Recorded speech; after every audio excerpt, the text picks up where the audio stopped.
"I don't believe you. It's too good to be true." That's basically how Israel responded to Moses when he told them that God was going to free them from slavery and bring them into the Promised Land. Why did Israel disbelieve? Why did the spirits of the Israelites not stir within them when Moses delivered such exciting news? Let's examine the backstory to find out. Joseph has been in a coffin in Egypt for a long time. The Israelites are no longer favored by the Egyptians. In fact, the Israelites are living as slaves, and the Egyptians are working them ruthlessly.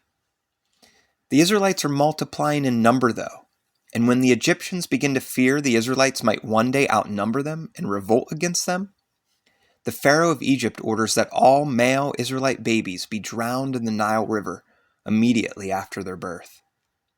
At least one baby boy survives this horrifying order: Moses. Moses is placed in a basket in the Nile River, rescued and adopted by Pharaoh's daughter, nurtured for a while by his own mother, and then raised among Egyptian royalty. He is eventually forced to flee his home in Egypt, though, after killing an Egyptian who was beating an Israelite. The name which Moses gives to his first son perfectly summarizes his life thus far.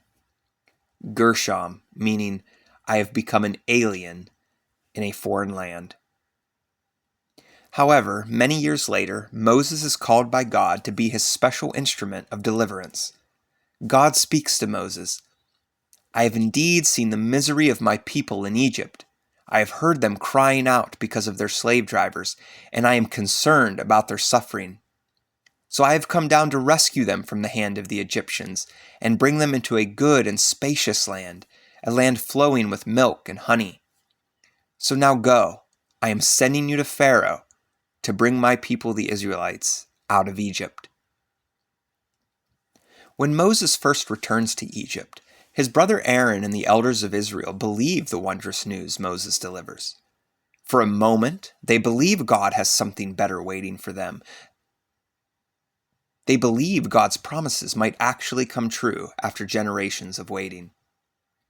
They believe they might be going home. But then, the initial meeting between Moses and Pharaoh increases the harshness of the forced labor. The misery of the Israelites worsens, and they blame Moses. Moses questions God, literally, and God answers Moses and reaffirms what he is going to do. "I am the Lord, and I will bring you out from under the yoke of the Egyptians. I will free you from being slaves to them, and I will redeem you with an outstretched arm and with mighty acts of judgment. I will take you as my own people, and I will be your God. And I will bring you to the land I swore with uplifted hand to give to Abraham, to Isaac, and to Jacob. I will give it to you as a possession. I am the Lord." There it is.